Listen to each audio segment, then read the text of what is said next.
सभी रामायण और उससे परिचित हर किस्से कहानियों को जानते हैं, पर आज जिस प्रसंग को मैं आपसे साझा करूंगा वह प्रसंग आपके हृदय में किसी के लिए श्रद्धा भाव पैदा कर देगी। यह बात उन दिनों की है जब भगवान श्री राम अयोध्या पर शासन कर रहे थे।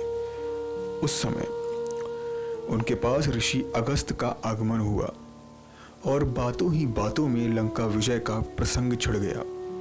अगस्त ऋषि ने कहा कि हे श्री राम, भले ही रावण और कुंभकर्ण बहुत वीर थे, पर मेघनाद जैसा वीर कोई नहीं। उस जैसा वीर लंका में कभी पैदा ही नहीं हुआ और ना होगा। उसने जब इंद्र को बंदी बना लिया था तब स्वयं ब्रह्मा जी ने मेघनाद से दान के रूप में इंद्र को मांगा था। श्री राम को सुनकर आश्चर्य हुआ कि रावण और कुंभकर्ण जैसे महावीरों से ज्यादा मेघनाद कैसे इतना वीर हो सकता है। तब अगस्त ऋषि ने बताया कि मेघनाद को सिर्फ वही व्यक्ति मार सकता था जो 14 वर्ष तक सोया ना हो, जिसने 14 सालों तक किसी स्त्री का मुख ना देखा हो और 14 वर्षों तक निराहार रहा हो। श्री राम ने अगस्त मुनि से कहा, मैं वनवास काल में 12 वर्षों तक नियमित रूप से लक्ष्मण के हिस्से का फल फूल उनको देता रहा। मैं सीता के साथ एक कुटी में रहता था और बगल की कुटी में लक्ष्मण।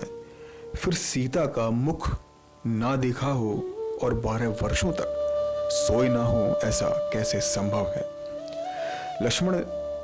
राम ने लक्ष्मण को बुलवाकर उनसे सत्य कहने के लिए बोला, जिसके बाद लक्ष्मण जी ने विस्तार में बताया कि जब हम भाभी को तलाशते हुए ऋषिमुख पर्वत पर गए तो सुग्रीव ने हमको उनके आभूषण दिखाए, पहचानने को कहा।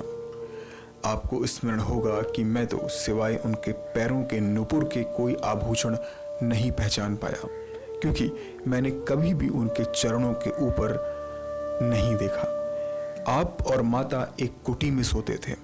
मैं रात भर बाहर धनुष पर बाण चढ़ाए पहरेदारी दिया करता था। निद्रा ने मेरी आंखों पर कब्जा करने की बहुत कोशिश की, तो मैंने निद्रा को अपने बाणों से भेद दिया और जो फल फूल मैं लाता था आप उसके 3 भाग करते थे। एक भाग देकर मुझे कहते थे कि लक्ष्मण, ये फल रख लो, पर आपने कभी फल खाने को नहीं कहा।